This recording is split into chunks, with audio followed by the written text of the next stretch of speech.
The Canterbury Tales by Geoffrey Chaucer. Edited by D. Lang Purvis. The Reeve's Tale. The Prologue. When folk had laughed all at this nice case of Absalon and Hendy Nicholas, diverse folk diversely they said, but for the more part they laughed and played. And at this tale I saw no man him grieve, but it were only Oswald the Reeve, because he was of carpentere's craft, and little ire is in his heart elaft. He gan to grudge, and blamed it alight. So the I, quoth he, full well could I him quite, with blearing of a proudy miller's eye, if that me list to speak of ribaldry. But I am old, me list not play for age. Grass time is done, my fodder is now forage. This white atop writeth mine older years, mine heart is also moulded as mine hairs, and I do fare as doth an open erse, that ilke fruit is ever longer worse. Till it be rotten in mullock or in stray, we older men I dread so far away. Till we be rotten can we not be ripe. We hop away while that the world will pipe. For in our will there stricketh eye and nail to have a hoary head and a green tail, as hath a leek. For though our might be gone, our will desireth folly ever in one. For when we may not do, then will we speak. Yet in our ashes cold does fire reek. 4 gleeds have we which I shall devise, vaunting and lying, anger, covetise. These 4 sparks belongen unto eld, our older limbers well may be unweld.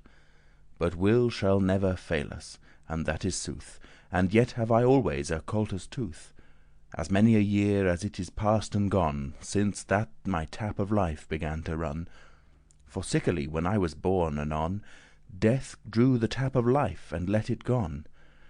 And ever since hath so the tap y run, till that almost all empty is the tun. The stream of life now droppeth on the chime.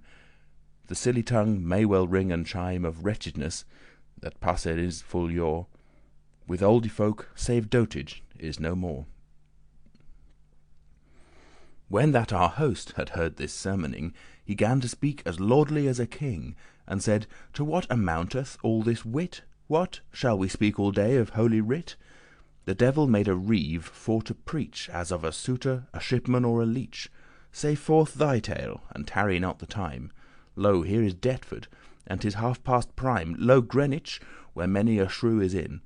It were high time thy tale to begin." "Now, sirs," quoth then this Oswald the Reeve, "I pray you all that none of you do grieve, though I answer and somewhat set his hove, for lawful is force off with force to shove. This drunken miller hath he told us here, how that beguiled was a carpentier. Paraventure in scorn, for I am one, and by your leave I shall him quite anon. Right in his churlish termes will I speak. I pray to God his neck might to break. He can well in mine eye see a stalk, but in his own he cannot see a balk." End of prologue to the Reeve's Tale. The Reeve's Tale. At Trompington, not far from Canterbury, there goes a brick, and over that bridge, upon the which brook, there stands a mill. And this is very sooth that I you tell. A miller was there dwelling many a day. As any peacock he was proud and gay. Pipen he could, and fish, and nettes beat, and turn cups, and wrestle well, and sheat. Aye by his belt he bar a long pavade, and of his sword full trenchant was the blade. A jolly popper bare he in his pouch, there was no man for peril durst him touch. A Sheffield whittle bare he in his hose, round was his face, and Camus was his nose. As pill as an ape's was his skull, he was a market beater at the full. There durste no wight a hand upon him legge, that he ne swore anon he should beg. A thief he was, for sorth, of corn and meal, and that a sly, and used well to steal. His name was Hotten Dana Simicon. A wife he had, come of noble kin. The parson of the town her father was. With her he gave full many a pan of brass, for that Simkin should in his blood ally. She was y-fostered in a nunnery. For Simkin would no wife, as he said, but she were well y-nourished and a maid. to saven his estate and yeomanry, and she was proud and pert as is a pie. A full fair sight it was to see them two. On holy days before her he would go with his tippet y-bound about his head, and she came after in a gite of red, and Simkin had a hosen of the same. There durste no wight call her aught but dame. None was so hardy walking by that way, that with her either durste rage or play. But if he would be slain by Simkin, with pavada, or with knife or bodekin, for jealous folk be perilous evermo'. Algate they would their wives wende so, and eke, for she was somewhat smutterlish, she was as dignen as water in a ditch, and so full of hoke and bismere, her thought that a lady should her spare, for her kindred and her notelry, that she had learned in the nunnery. One daughter had they betwixt them two, of 20 year, withouten any mo', saying that a child was of half year age, in cradle it lay, and was a proper page. This wench thick and well y-growen was, with camoose nose and eyen grey as glass, with buttocks broad and breastes round and high, but right fair was her hair, I will not lie. The parson of the town, for she was fair, in purpose was to make of her his heir, both of his chattels and his messuage, and strange he made it of her marriage. His purpose was for to bestow her high in some worthy blood of ancestry, for Holy Church's good may be dispended on Holy Church's blood that is descended. Therefore he would his holy blood honour, though that he her Holy Church would devour. Great soken hath this miller, out of doubt, with wheat and malt of all the land about, and namely there was a great college, men call the Solar Hall at Canterbury. There was their wheat and eke their malt y-ground, and on a day it happed in a stound, sick lay the manciple of a malady. Men weened wisely that he should die, for which this miller stole both meal and corn 100 times more than beforn, and heretofore he stole but courteously, but now he was a thief outrageously, for which the warden chid and made fare, but thereof set the miller not a tare. He cracked his boast, and swore it was not so. Then there were a younger poorer scholars too, that dwelled in the hall of which I say. Testif they were and lusty for to play, and only for their mirth and revelry upon the warden busily they cry. They gave him leave, for but a little stound, to go to mill and see their corn y-ground. And hardily they durst lay their neck, the miller should not steal them half a peck of corn by sleight, nor them by force bereave, and at the last the warden gave them leave. John hight the one, and Alein hight the other. Of one town were they born, that hight Strother. Far in the north, I cannot tell you where, this Alein he made ready all his gear, and on a horse the sack he cast anon. Forth went Alein the clerk, and also John, with good sword and with buckler by their side. John knew the way, him needed not no guide, and at the mill the sack adown he layeth. Alein spake first. All hail, Simon, in faith. How fares thy fair daughter and thy wife? Alein, welcome, quoth Simkin, by my life. And John also, how now, what do you here? By God, Simon, quoth John, need has no peer. Him serve himself behoves that has no swain, or else he is a fool, as clerkes sayn. Our manciple, I hope, he will be dead. So workes I the wanges in his head, and therefore is I come, and eke Alein, to grind our corn and carry it home again. I pray you speed us hence as well ye may. It shall be done, quoth Simkin, by my fay. What will ye do while that is in hand? By God, right by the hopper will I stand, quoth John, and see how the corn goes in. Yet saw I never by my father's kin how that hopper waggers to and fro. Alein answered, John, and wilt thou so? Then will I be beneath by my crown, and see how that the meal falls adown into the trough that shall be my disport. For John, in faith I may be of your sort, I is as ill a miller as is ye. This miller smiled at their nicety, and thought, all this is done but for a while. They weenen that no man may them beguile, but by my thrift yet shall I blear their eye. For all the sleight in their philosophy, the more quainte knackes that they make, the more will I steal when that I take, Instead of yet flour, yet will I give them bren. The greatest clerks are not the wisest men. As whilom to the wolf thus spake the mayor, of all their art ne count I not a tare. Out at the door he went full privily. When that he saw his time softely, he looked up and down until he found the clerke's horse, there as he stood y bound behind the mill, under a leavesel, and to the horse he went him fair and well, and stripped off the bridle right anon. And when the horse was loose, he gan to gon towards the fen, where wild mares run. Forth with wahee through thick and eke through thin. This miller went again, no word he said, but did his note, and with these clerks played, till that their corn was fair and well y-ground. And when the meal was sacked and y-bound, then John went out, and found his horse away, and gan to cry, "Halloo, and well away! Our horse is lost! Alein, for Godde's bones! Step on thy feet, come off, man, all at once! Alas, our warden has his palfrey lorn." This Alein all forgot, both meal and corn. All was out of his mind his husbandry.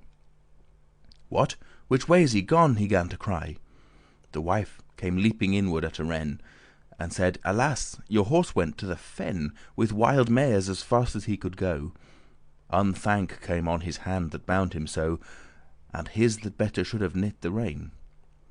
"Alas," quoth John, "Alein, for Christe's pain, lay down thy sword, and I shall mine also.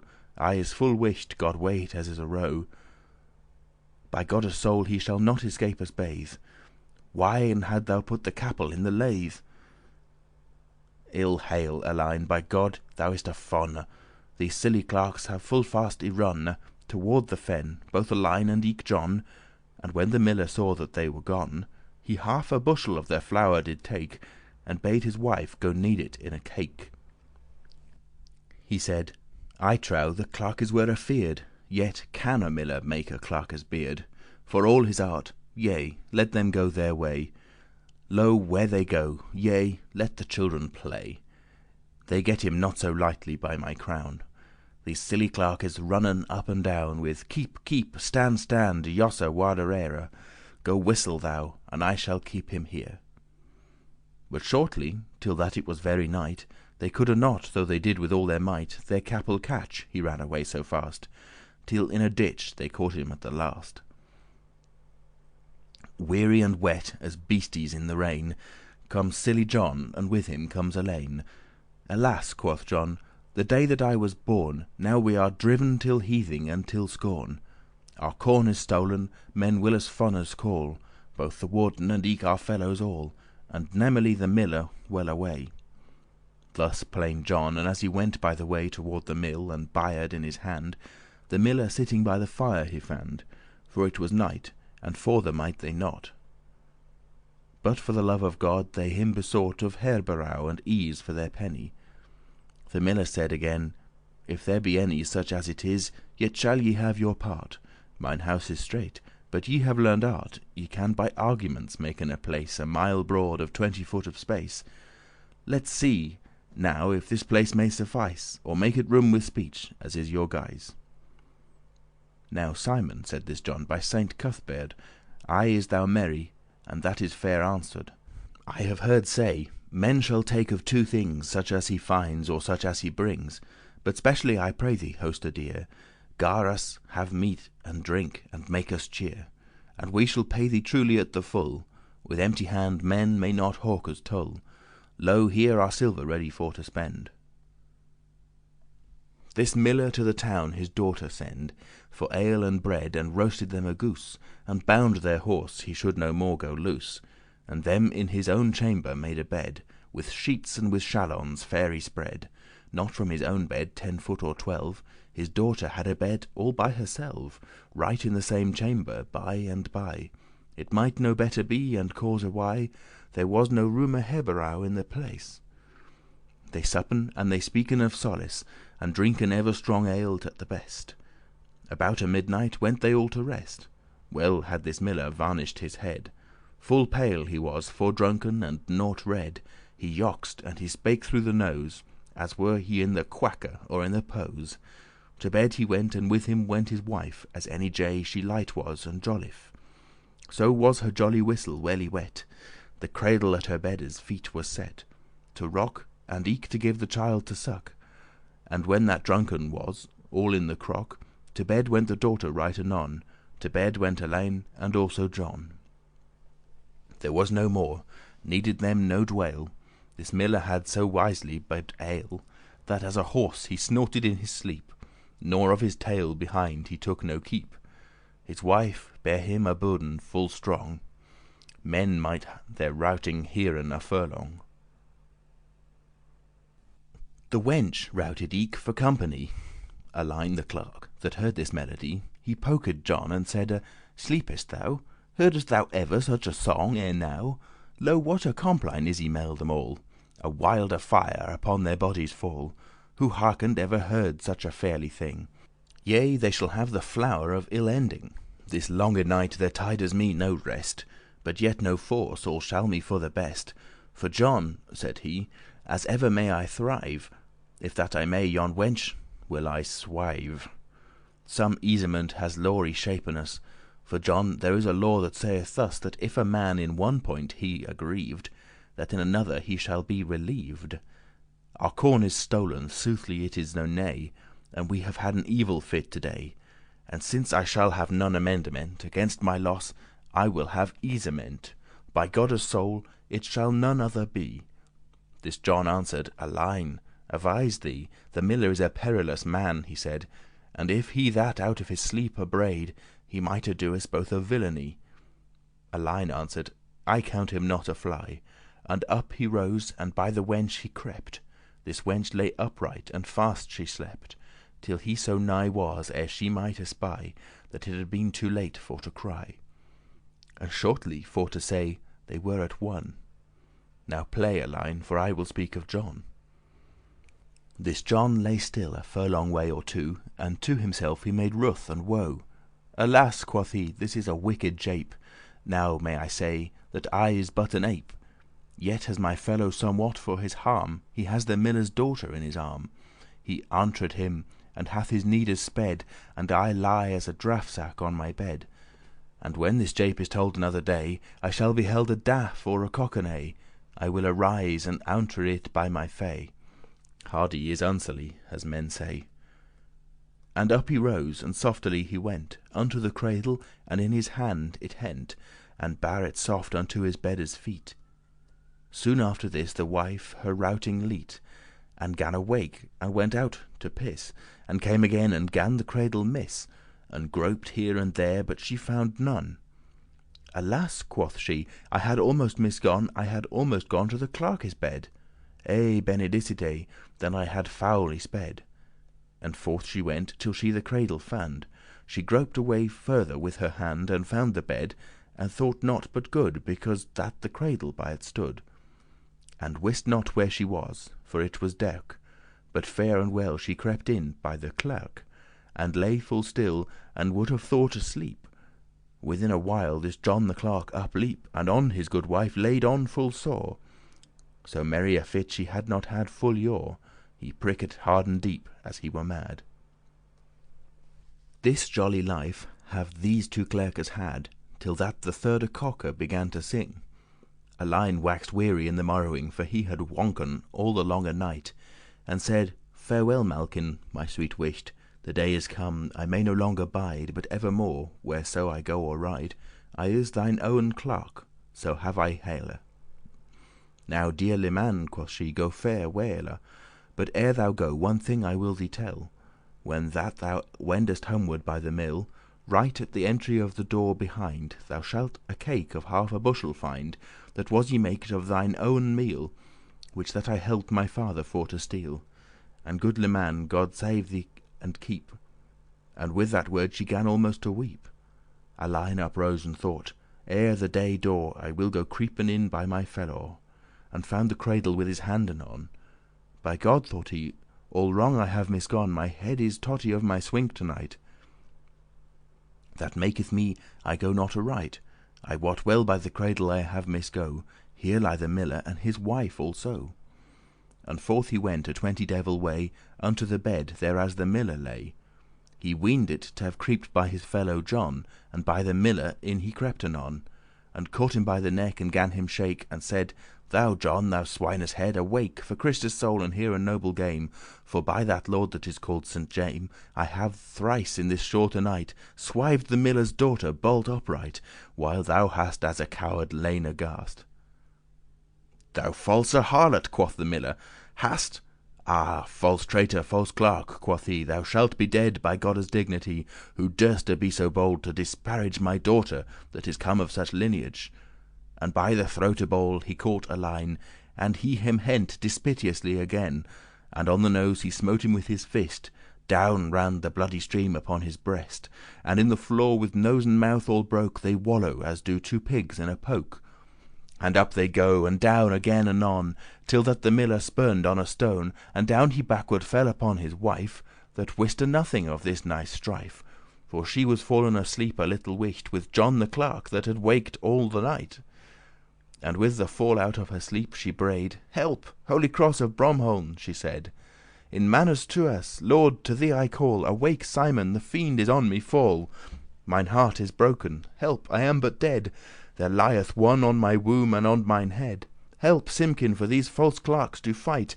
This John start up as fast as e'er he might, and groped by the walls to and fro to find a staff, and she start up also, and knew the estress better than this John. And by the wall she took a staff anon, and saw a little shimmering of a light, for at an hole in shone the moone bright.